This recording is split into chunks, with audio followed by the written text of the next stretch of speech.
High বন্ধুরা, আজকে তোমাদের মাঝে আসলাম বোম্বাই কবুতরের আরেকটি নতুন জোড়া দেওয়ার জন্য। এটা হলো আমার ঘরের একটি বাচ্চা, নর বাচ্চা। তো এটা মূলত 6 থেকে 7 মাস বয়স হয়েছে। মাস্টার পেয়ারের মতোই এই বোম্বাই বাচ্চাটা বিগ সাইজ, প্রায় 1 হাতের মতো আছে। আর এটার ঝুঁটিটা যদি আপনাদের দেখায়, মোটামুটি অনেক ভালো।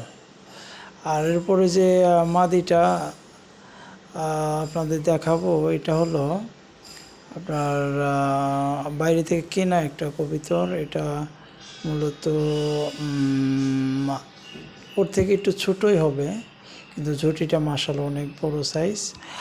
আর এর খোপাটা অনেক সুন্দর, আর ঠোঁট দুটোও মোটামুটি ছোটো সাইজের আছে। তো মূলত আশা করি এই দুইটা জোড়া দিলে হয়তো বা ভালো রেজাল্ট করবে, ভালো বাচ্চা কাটবে। দেখা যাক আর সামনে কি হয়, এটা তো আপনাদের জানাবই। আর যেহেতু নরটা একটু অনেক দিন হলো মানে সিঙ্গেল, তো এর জন্য আরেকটা নরের সাথে জোড়া দিছিল।